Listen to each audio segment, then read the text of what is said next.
Ensemble, avoir conscience que nul autre que nous-mêmes ne viendra sauver notre nation et que cela exige de chacun de nous une mobilisation tous azimuts. Peuple congolais, il est temps de nous lever, de nous serrer les coudes et d'agir pour défendre notre patrie, notre intégrité territoriale et l'intangibilité de nos frontières. La République démocratique du Congo est victime d'une nouvelle agression rwandaise et des actes criminels et terroristes du M23. Ils ont juré de compromettre l'élan de notre progrès, nous diviser et perpétuer le pillage de nos ressources naturelles.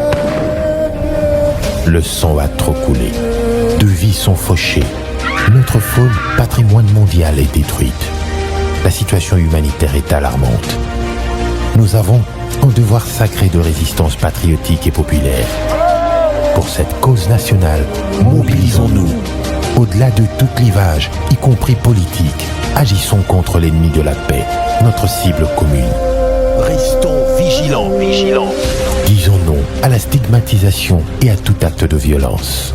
Exprimons toute notre solidarité aux compatriotes victimes de cette agression. Mobilisons-nous, apportant un soutien total et indéfectible à nos vaillants FARDC et à nos institutions pour rétablir la paix et la sécurité. Ensemble, défendons la patrie et gagnons cette guerre insensée du M23, appuyée par l'armée rwandaise. Battez-la Ekolo, Bendele Koyate.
Mesdames et messieurs, bienvenue à cette grande édition du journal dont voici le sommaire.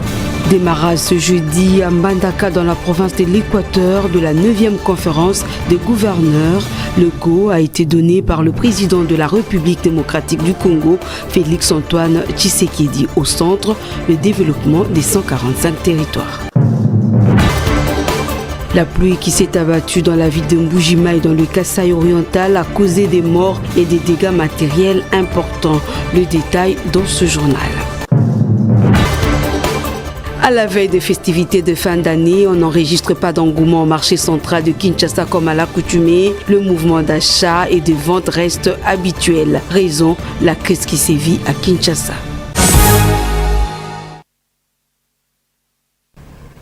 Mesdames et messieurs, merci de nous choisir pour vous informer. Il s'est ouvert ce jeudi à Mbandaka dans la province de l'Équateur la 9e conférence de gouverneurs sous le thème « Le programme de développement local des 145 territoires, renforcer l'autorité de l'État pour relancer l'économie de province ». Une session ouverte par le chef de l'État Félix Antoine Tshisekedi. D'autres détails avec Amina Mouacha. Tout commence par le mot de bienvenue du gouverneur de l'Équateur au chef de l'État et à ses collègues. La conférence des gouverneurs s'ouvre ces jours en Mbandaka, chef-lieu de l'Équateur. Le président de la République, Félix Antoine Tshisekedi, est personnellement là pour le lancement de ces assises sous le thème « Le programme de développement local des 145 territoires, renforcer l'autorité de l'État pour relancer l'économie des provinces ». Prenant la parole au nom du collectif des gouverneurs, Fifi Masuka Saini, gouverneur à Idilwa là-bas, a évoqué expliqué les principaux défis à relever sur le plan politique et économique pour le développement des provinces. Le non-paiement de la rétrocession due aux institutions provinciales permettant de payer les émoluments des exécutifs provinciaux et leurs cabinets. L'impayement de gouverneurs de province depuis le début de cette législature, ce qui est contraire à la loi qui prévoit la prise en charge des exécutifs provinciaux par le pouvoir central. La non-opérationnalité de la Caisse nationale de péréquation dans l'octroi de concessions minières, pétrolières et forestières. Le collectif de gouverneurs de province sollicite de votre très haute autorité une instruction au gouvernement de la République d'associer les gouverneurs de province, car ce sont eux qui connaissent les vrais besoins de populations concernées.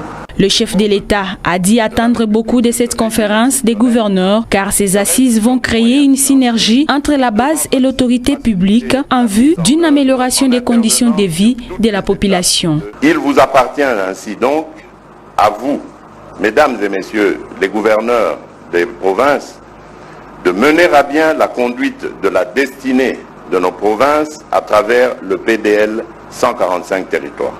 Notez qu'en RDC, 7 habitants sur 10 demeurent pauvres, la majorité en zone rurale. Quant à l'insécurité qui prévaut dans certaines provinces, le chef de l'État a promis l'éradication totale de ses ennemis de la République en vue d'une restauration rapide de l'autorité de l'État et de la relance de l'économie. Ce seul programme consommé. L'opération de l'identification et de l'enrôlement des électeurs démarre ce samedi 24 décembre 2022 dans la première ère opérationnelle que comprend 10 provinces. Le chef de l'État, Félix Tshisekedi, se fera enrôler à Mbandaka, chef-lieu de la province de l'Équateur. Félix Tshisekedi l'a dit à son arrivée à Mbandaka où il s'est rendu pour lancer les travaux de la conférence de gouverneurs. John Zati nous en parle.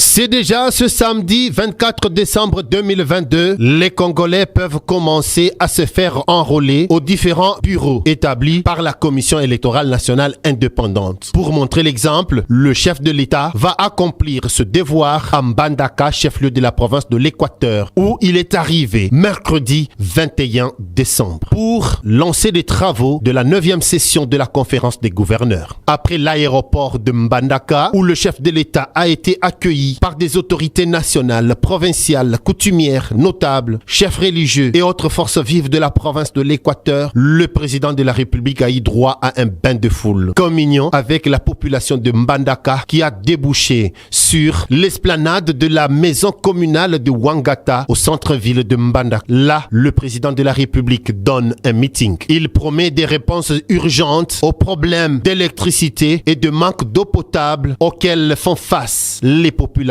du chef-lieu de la province de l'Équateur. Félix Tshisekedi invite également tout le monde à aller se faire enrôler. Lui-même donnera l'exemple. Le 24 wana tokobanda likamboyo tolobi enrôlement yaba électeur po na maponomi o ya 2023.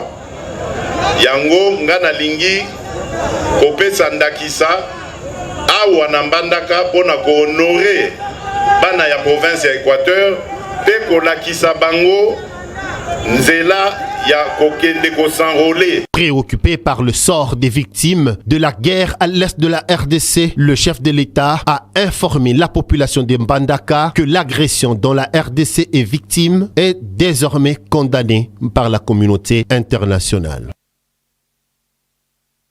Et découvrons ce communiqué de la Commission électorale nationale indépendante. Dans le cadre de l'opération de l'identification et de l'enrôlement des électeurs dans les provinces de l'ère opérationnelle 1, la CENI rappelle à l'opinion nationale et internationale qu'elle procède à l'accréditation des témoins de partis et regroupements politiques, des observateurs et journalistes nationaux et internationaux. Les parties prenantes au processus électoral, partis et regroupements politiques, observateurs et journalistes nationaux qui désirent participer à la surveillance de cette opération doivent s'adresser aux secrétariats exécutifs provinciaux et aux antennes de la CENI situées dans les 10 provinces en vue de leur accréditation. S'agissant des observateurs et journalistes internationaux, pour des raisons opérationnelles, ils peuvent adresser leurs demandes au siège de la CENI après avoir rempli les formalités nécessaires. Faites à Kinshasa le 21 décembre, c'est signé Patricia Sea, rapporteur. Le Rwanda est sommé de cesser tout soutien au M23, au mouvement terroriste. Instruction de ses parrains, France, Grande-Bretagne et Allemagne, qui se désolidarisent de plus en plus de Kigali. Mais Paul Kagame craque et manque d'arguments. Le dictateur de Kigali va jusqu'à indiquer que le massacre des Kashiché est une invention, crachant ainsi sur de morts congolais. John Zati nous en parle.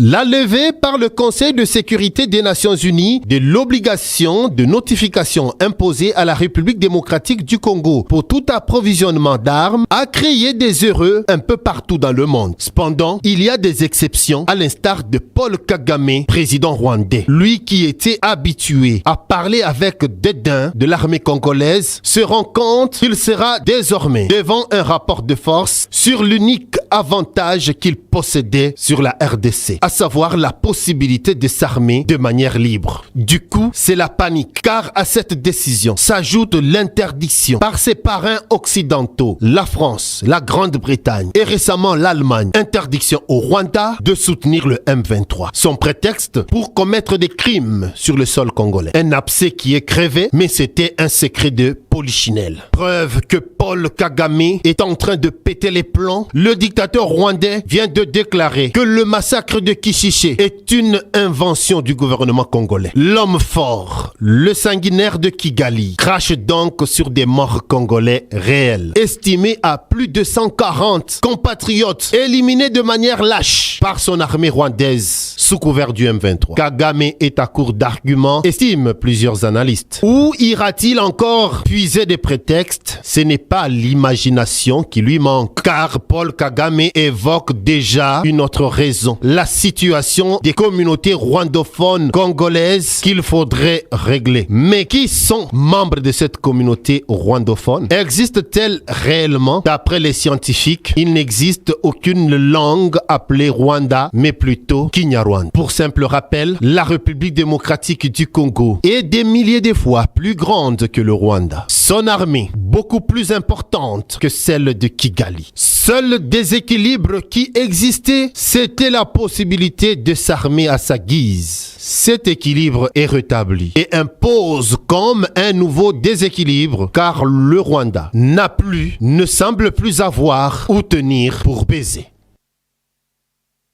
Et à Mbujimayi, dans le Kasaï oriental, une pluie torrentielle s'est abattue sur la ville, causant ainsi des pertes en vies humaines et des dégâts matériels importants. Le détail avec notre correspondant sur place.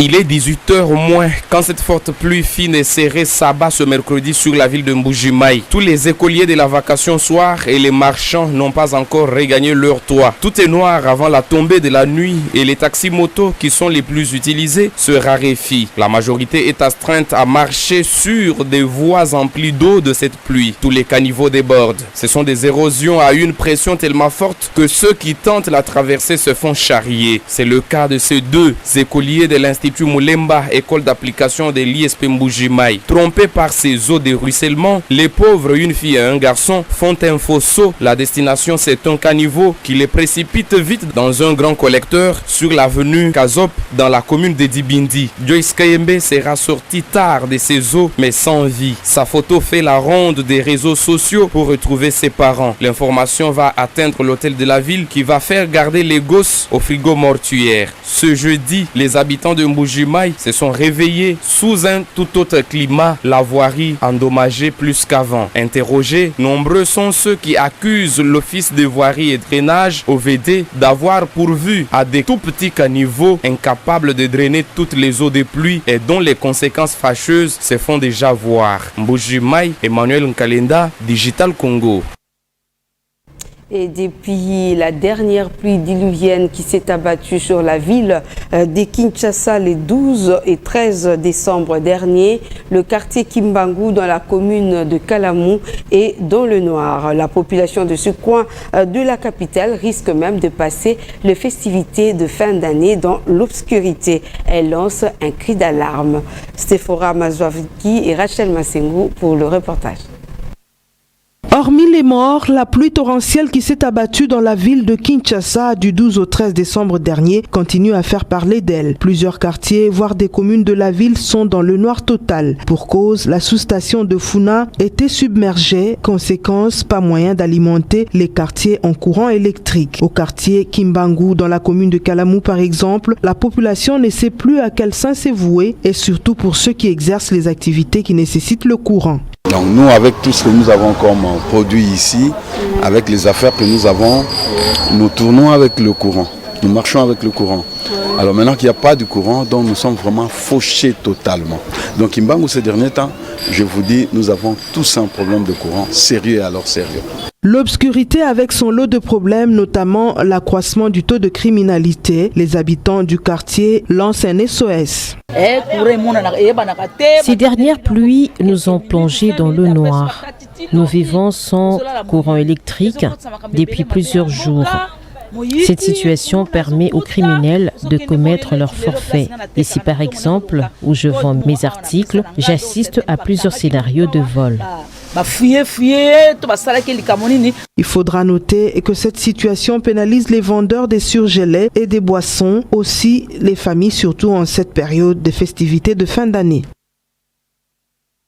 À la veille des festivités de fin d'année, le mouvement d'achat et des ventes reste habituel comme tout le jour au marché central de Kinshasa. D'après un constat effectué ce jeudi 22 décembre au grand marché, communément appelé Zando, les vendeurs comme acheteurs ont indiqué qu'il n'y a pas circulation de francs congolais. Plus de détails dans ce reportage de Fifi Koutupon et Jules Linda.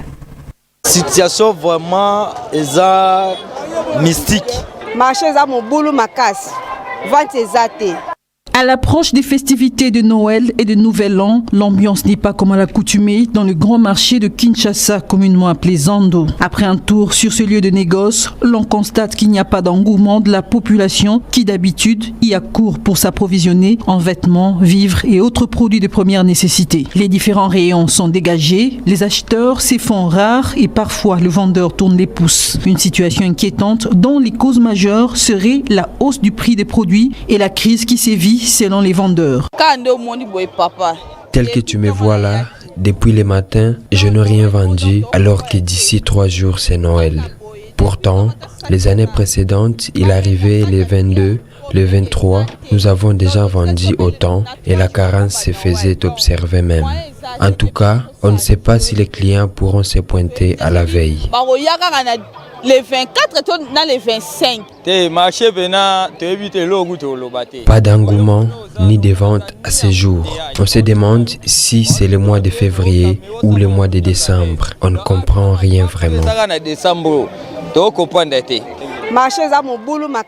Il n'y a pas de vente et la hausse des prix des produits de première nécessité se fait vraiment remarquer. Nous attendons peut-être les derniers moments. Même son de cloche du côté des acheteurs. La situation est très compliquée par rapport aux réalités que nous retrouvons sur les marchés avec la conjoncture actuelle. Certaines marchandises qui se vendaient par exemple à 10 000 francs, aujourd'hui elles se négocient à 15 000 voire 16 000 francs congolais. On n'a pas grand chose mais on essaye quand même de forcer pour satisfaire tant soit peu nos enfants. La situation na marché central est difficile.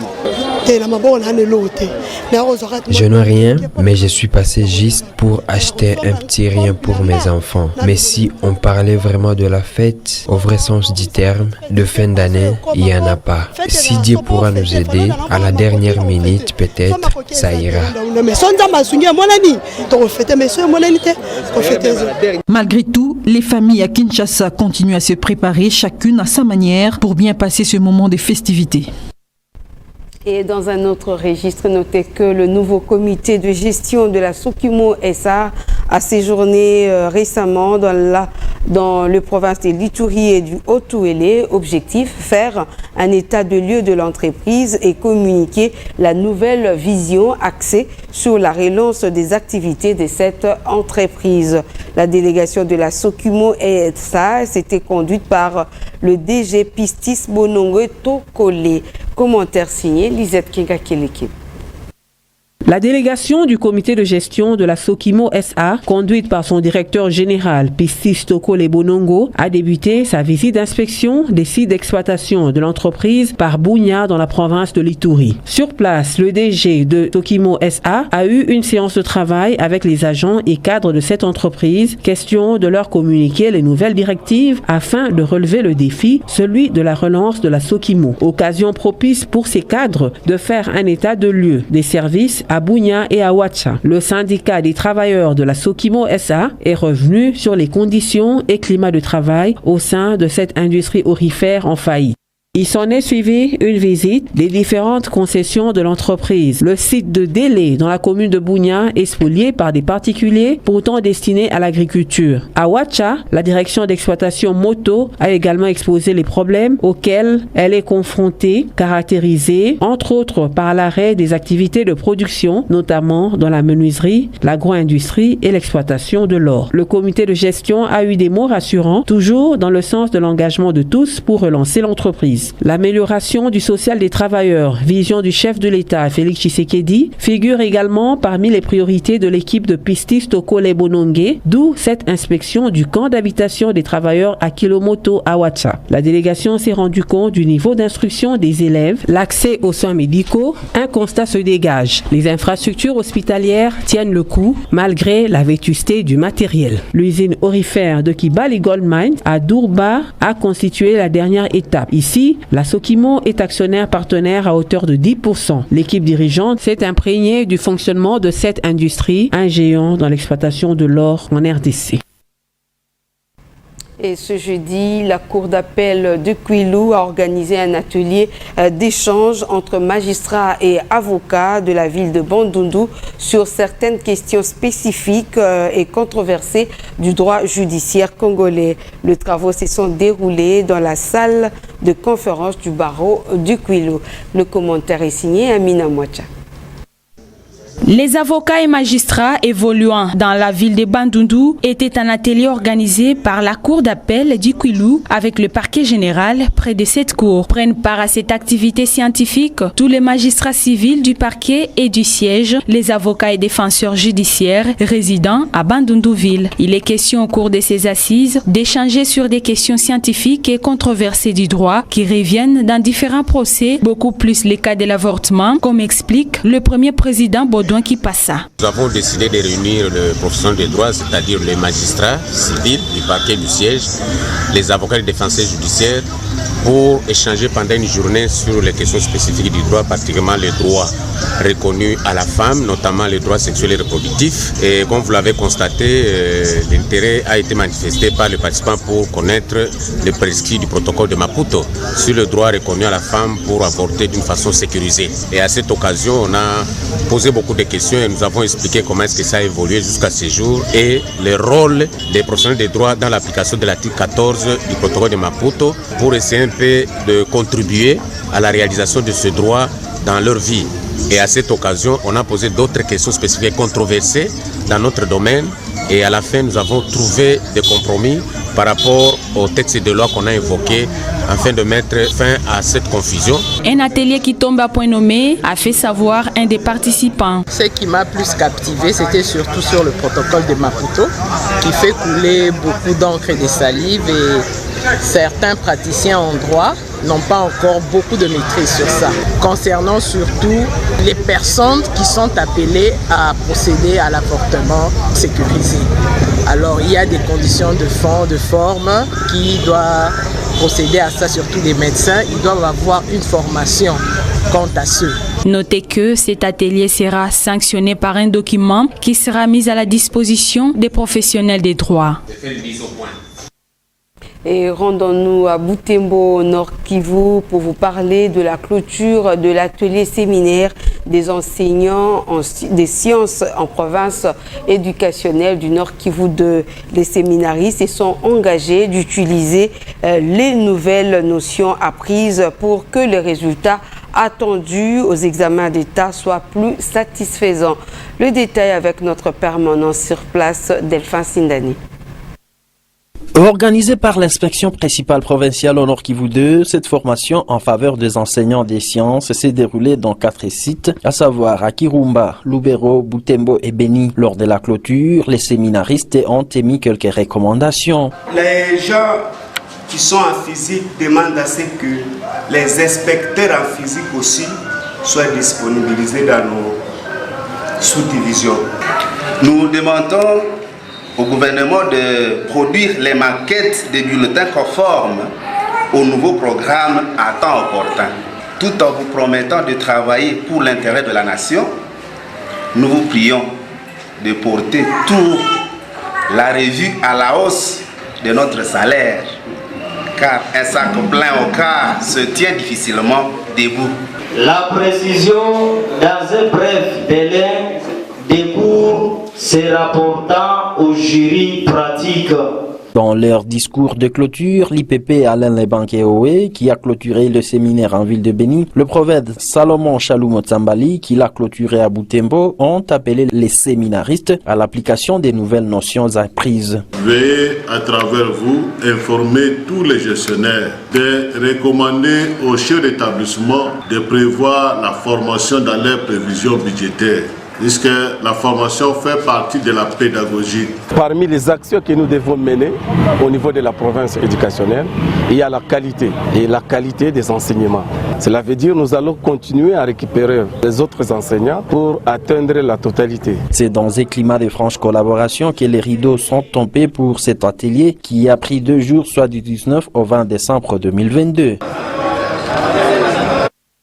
Restons à Butembo pour vous parler de la clôture de l'année académique 2021-2022 et collation de grades académiques à l'ISTEM Butembo ce mercredi 22 décembre. 410 lauréats issus des différentes filières viennent donc d'être largués sur le marché de l'emploi. La cérémonie s'est déroulée au site Ewabora de l'ISTEM Butembo basé à Kiabongo en territoire des Lubero. Delphin Sindani, encore une fois. Tout a débuté par une caravane qui est partie du rond-point Métébé à Moussimba jusqu'au site de l'ISTEM.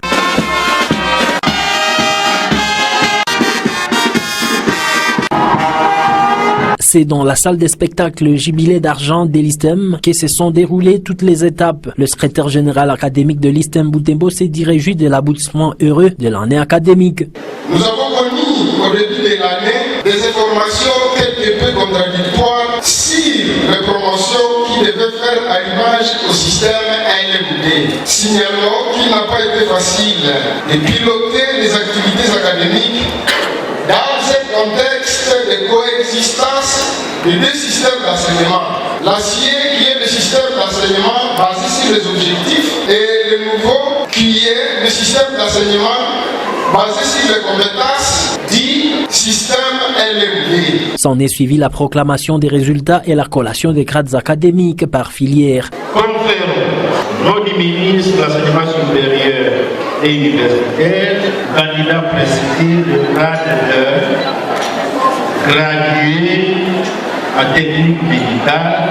Les lauréats ont remercié de tout cœur leurs enseignants pour la formation de qualité qu'ils ont reçue à l'ISTEM Butembo. Soyez simples, apprenons les autres, apprenons de nos joies et beaucoup plus apprenons de nos erreurs. La vie ne nous donne pas ce que nous voulons. La vie nous donne ce que nous méritons. En marge de cette collation des crades, il a été révélé que 2 autres nouvelles filières vont être opérationnelles dès la rentrée académique 2022-2023. La psychiatrie et santé mentale. On recourt aux psychocliniciens, mais les psychocliniciens ne sont pas des infirmiers. Bon, avec la nouvelle maquette de l'MD, nous sommes dit, si on peut intégrer déjà cela aussi, on s'est dit, nous formons des infirmiers spécialistes aussi dans ce domaine-là. On aura rendu un grand service à la communauté. La deuxième filière, c'est assainissement et environnement. Ces 410 lauréats issus des différentes filières allongent la liste des ressortissants des listes Mboutembo. Décédé il y a quelques jours, l'artiste et musicienne Tchala Moana sera porté en terre ce vendredi à Kinshasa. Bien avant, la dépouille immortelle sera exposée ce même vendredi au Palais du Peuple où des hommages lui seront rendus. Ce jeudi, il est prévu la veillée mortuaire à Maïcha Park. Mais aux dernières nouvelles, nous apprenons que la famille biologique de l'artiste musicienne Tchala Moana vient de saisir l'hôpital du cinquantenaire pour s'opposer à la sortie du corps de la défunte, et c'est là jusqu'à nouvel ordre.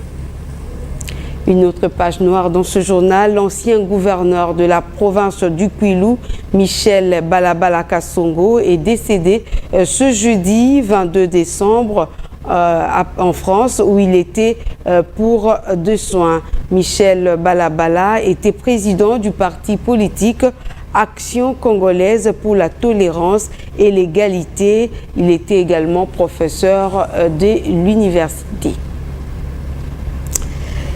Débuté au mois de novembre, le verdict du procès des accusés de l'attaque des grands bassins de 2016, nous sommes là en Côte d'Ivoire, vient donc de tomber. 4 accusés présents physiquement au procès sur les 18 prévenus ont écopé de la prison à vie, alors que les autres seraient en fuite ou en détention au Mali. Le commentaire est signé Fifi Koutipon. Sissé Antaou Ag Mohamed, Kunta Sidi Mohamed, Sissé Mohamed et Hassan Bari, ce sont là les 4 des 18 prévenus de l'attentat de Grand Basson du 13 mars 2016 en Côte d'Ivoire qui vient d'écoper la prison à vie. Il s'agit de 2 Ivoiriens et 2 Maliens. Une peine exemplaire et dissuasive pour ces accusés présents physiquement au procès qui a débuté en fin novembre. Ces inciviques sont accusés d'actes terroristes, assassinat, tentative d'assassinat, recel de malfaiteurs, détention illégale d'armes à feu et des munitions dans cette attaque qui avait fait près de 30 morts alors que les autres accusés seraient en fuite ou en détention au Mali. Notez que les demandes d'extradition des autorités ivoiriennes sont restées lettres mortes.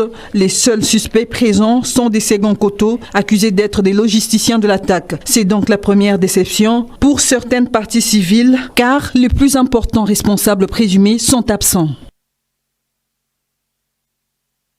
Découvrons ensemble le communiqué de presse de la Direction générale de la Caisse nationale de sécurité sociale lu par Arlette Ngomba.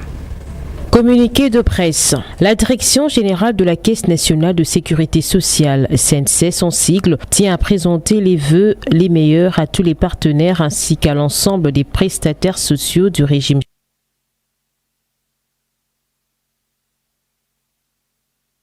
générale de la sécurité sociale à l'occasion des festivités de la Noël et de la Saint-Sylvestre. Elle informe les prestataires sociaux que dans le but de permettre à chacun d'eux de célébrer les fêtes de fin d'année en toute quiétude, elle a raison